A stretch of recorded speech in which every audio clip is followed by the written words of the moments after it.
নমস্কার। আজকে আমি ই কমার্স প্রজেকশনে রয়েছি গত 1 বছর হয়ে গেছে। আমার নাম রামা মণ্ডল, আমি স্পেশাল গ্রুপে রয়েছি, আমি বনগাঁতে থাকি। তো ই কমার্স প্রজেকশনে আমি এই যে গত 1 বছর হয়ে গেছে আমি সফটওয়্যার পেয়েছি গত 2024-এর জুনে আমি সফটওয়্যার গ্রিন করিয়েছি। তো তখন একরকম প্রসেস ছিল আর এখন আরেক রকম প্রসেস রয়েছে। তো আমি কিছু কথা আমি বলতে চাই। অনেকেই জানতে চেয়েছেন যে স্পেশাল গ্রুপে কিভাবে চান্স পাওয়া যায় কিংবা কি করতে হয়, সেটা আমি বলতে পারবো না, কিন্তু আমার কাজের অভিজ্ঞতাটা আমি শেয়ার করতে পারি।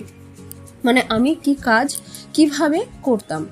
দেখুন, ফার্স্ট যখন আমি ই কমার্স প্রজেকশনে এসেছি, তখন ই কমার্স প্রজেকশনটা সেই সময় থেকে এই পর্যন্ত আমি কিন্তু প্রত্যেকটা ক্লাসে আমি ডায়েরি পেন অবশ্যই ইউজ করতাম। এটা হচ্ছে ফার্স্ট ডে থেকেই আমি করেছি। আর প্রথম থেকেই আমার ই কমার্স প্রজেকশনের উপরেই একটা অন্যরকম ভালোবাসা, অন্যরকম একটা ভালো লাগার জায়গা ই কমার্স প্রজেকশন।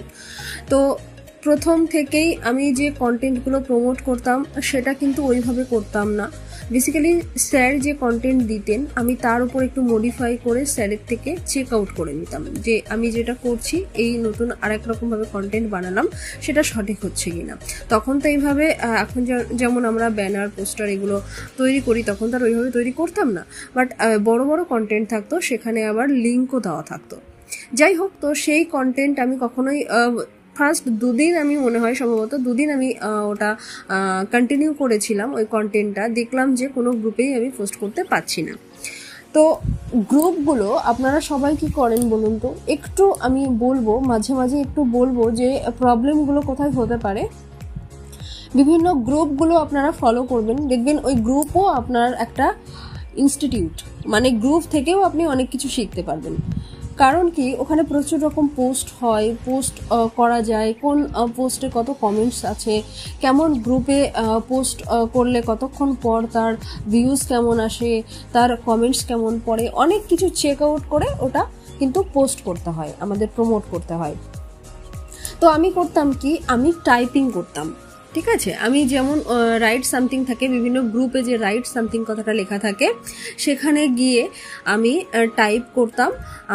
মানে দেখবেন ওই রাইট সামথিং যে জায়গাটা লেখা থাকে ওইখানে গিয়ে ওখানে কিন্তু একটা বক্স থাকে, ওখানে প্রেস করলে একটা বক্স থাকে, সেই বক্সেই কিন্তু আমি টাইপ করতাম। একদিন এক রকম কালার নিয়ে টাইপ করতাম। ঠিক আছে, এবার ওইখানে যে টাইপ করতাম জাস্ট এইটুকুই লিখতাম, work from home, monthly income, একটা অ্যামাউন্ট দিতাম, তারপরে গিয়ে দিতাম যে ইনবক্স করুন। এভাবে প্রমোট করতাম যে ইন্টারেস্টেড পার্সন ইনবক্স করুন, এটুকুই লিখতাম, আর বেশি কিছু নয়। তো আমি এর পিছনে একটু বেশি লেবার দিতাম, কারণ কি সকালের দিকে একটা ভিডিও সকালের দিকে আমি কন্টেন্টটা পোস্ট করতাম, ধরুন 7টা থেকে 7:30-টার মধ্যে এভরিডে। তো ওটা করে তারপরে মানে বেশি গ্রুপে নয়, জোর 3টে থেকে 4টে গ্রুপে আমি পোস্ট করতাম। ওটা কমপ্লিট হলে পরে আমি সারাদিন ধরে এবার ওই মেসেঞ্জারে কিন্তু মেসেজ করতো, তো সেখানে আমি তাদের রিপ্লাই করতাম, যে বড় যে কন্টেন্টটা রয়েছে সেটা আমি সেখানে দিতাম, তারা আমার হোয়াটসঅ্যাপে আসতো। তো সেই সময় আমাকে পারমিশন দিয়েছিলেন স্যার নিজের হোয়াটসঅ্যাপ ইউজ করা। আরেকটা কথা এখানে বলে রাখি, ওই সময় কিন্তু আরেকটা গ্রুপ ছিল, মানে ব্রডকাস্ট ছিল স্যারের কাছে, যেটা হচ্ছে এক্সেপশনাল গ্রুপ। আমি নিজেও জানতাম না আমি ওই গ্রুপে সিলেক্টেড রয়েছি। এখন যেমন ধরুন লাইভ ক্লাস চলাকালীন যখন দেখবেন স্যার বিভিন্ন কিছু মেটেরিয়ালস আমাদের সেন্ড করে, তখন তো আমরা গ্রুপগুলো দেখতে পাই স্যারের স্ক্রিনে। তো সেই সময়ও আমি দেখেছিলাম এক্সেপশনাল গ্রুপ বলে একটা ব্রডকাস্ট ছিল, সেখানে একটা মেসেজ সেন্ড করছে, সেই মেসেজটা আমার কাছে এসছে। এমনকি স্যার ওখানে বলেও ছিলেন যে কারা কারা এক্সেপশনাল, মানে কিছু মানুষ আছে তাদেরকে স্যার আলাদাভাবে রেখেছেন, তারা এক্সেপশনাল গ্রুপে রয়েছেন, তাদের কাজটা ভালো হচ্ছেন। স্যার কিন্তু স্যারের আমি পরিচিত নই, আমার বাড়ি বনগাঁতে, স্যারের বাড়ি কোথায় দমদম, আর কতটা ডিস্টেন্স আমি স্যারকে কখনোই ফেস টু ফেস দেখিনি। অনেকে এখানে রিয়েল অর ফেক নিয়ে অনেক কথা বলেন আপনারা, আমি তাই জন্যই এই কথাটা, আমার কাজের অভিজ্ঞতাটা আমি শেয়ার করতে চাইছি, যে আপনারা বুঝুন এটা রিয়েল অর ফেক কোনটা। তো আমি ওই গ্রুপ থেকেই কিন্তু আমাকে পারমিশন দেওয়া হয় যে এবার থেকে তুমি তোমার নাম্বারটা ইউজ করতে পারো, হোয়াটসঅ্যাপ নাম্বার। তো আমি সেই সময় থেকে হোয়াটসঅ্যাপ নাম্বার ইউজ করি। সেই কিছুদিনের মধ্যেই আমার বিলাইন হয়ে গেছিলো 52 জনকে আমি সফটওয়্যার দিয়েছিলাম, আমার সফটওয়্যারের সাথে লিঙ্ক ছিল। সেই সময় প্রসেসটা অন্যরকম ছিল, এখন কিন্তু অনেক চেঞ্জেস এসছে। যাই হোক, তো তারপর কন্টিনিউ প্রসেসে আমি কাজ করতে থাকি। নভেম্বরে আমার হোল লাইফ ওনারশিপ কমপ্লিট হয়। মানে ই কমার্স প্রজেকশন যাই হয়ে যাক, যদি আমি একদিন কাজ না করতে পারতাম তাহলে কিন্তু আমার ওই প্রবলেম হতো, মানে কিছু একটা প্রবলেম হতো, মনে হতো আমি বোধহয় কিছু করিনি। ঠিক আছে, তো এই ই কমার্স প্রজেকশনটা এমনই একটা জায়গা।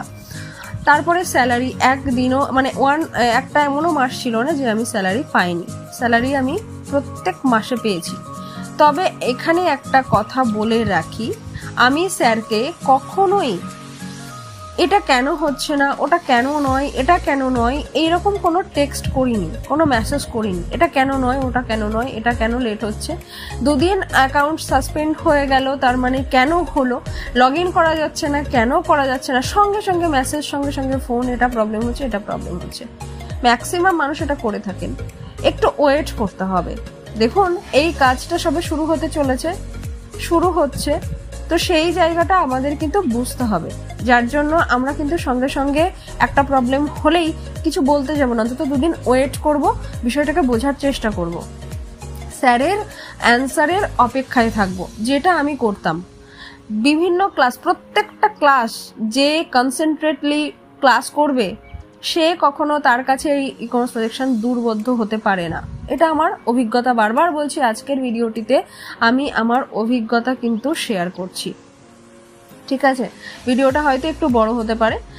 আর যে ভিডিওগুলো Facebook page, YouTube, Telegram channel, WhatsApp, যেখানে যেখানে পাবেন স্যারের ভিডিও, আমাদের হেল্প আর্নিং চ্যানেল রয়েছে, প্রত্যেকটা জায়গায় কিন্তু আপনারা ভিডিও লাইক, কমেন্ট, শেয়ার অবশ্যই করবেন আর ফুল ওয়াচ করবেন ভিডিও। জাজমেন্টটা অ্যাকচুয়াল কিভাবে হয় সেটা আমরা কেউ বলতে পারি না। স্যার যে কিভাবে জাজমেন্ট করেন সেটা আমরা কেউ বলতে পারি না।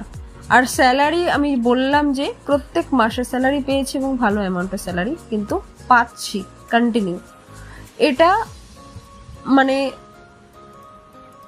আমাদের সবাই যে বলছে যে আমি স্যালারি পাইনি, কিন্তু কেন পাইনি তাদের কারণটাও আগে দেখতে হবে। তারা কতটুকু কাজ করেছে, ঠিক আছে, তারা কতটা লেবার এখানে, কতটা এফোর্ট এখানে দিয়েছে, কতটা কাজ করেছে, এটা দেখতে হবে। তো স্যালারি পেতে গেলে ভালোভাবে কাজ তো অবশ্যই করতে হবে।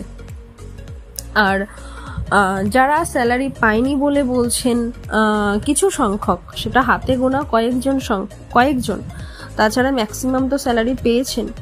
তো তাদের মধ্যে বললাম কাজ হয়নি ঠিকঠাক, কিংবা কিছু আপনাদের আইএফএসসি কোড কিংবা অ্যাকাউন্ট কিছুতে প্রবলেম রয়েছে। যাই হোক, সেটা অন্য কথা, সেটা সলভ হয়তো হবে। আর খুব ভালোভাবে কাজ করতে হবে, খুব কনসেন্ট্রেটলি কাজ করতে হবে, খুব মনোযোগ দিয়ে ক্লাসগুলো করতে হবে, একটা ক্লাসও মিস করলে চলবে না। এটুকু আমার ব্যক্তিগত কথা, ব্যক্তিগত অভিমত শেয়ার করলাম। আর প্রত্যেকটা ভিডিও, যারা ভিডিও দেখছেন, প্রত্যেকটা ভিডিওস কিন্তু ভালোভাবে ওয়াচ করতে হবে, তারপর কমেন্ট করতে হবে। ভিডিওটা আপনি ওয়াচ করে সেই ভিডিও থেকে কি বুঝলেন তা আপনার মতামত সেখানে জানাতে হবে। ঠিক আছে, আজকে এই পর্যন্তই বললাম। নেক্সট টাইম আরও অনেক কিছু বলবো, আর অবশ্যই স্ক্রিনে আমি কিছু দেখাতে চাইবো, সেটা নেক্সট ভিডিওগুলোতে আসছে। আপনারা অবশ্যই ভিডিওগুলো কন্টিনিউ করুন, তাহলে আপনারা কিন্তু অনেক কিছু বুঝতে পারবেন।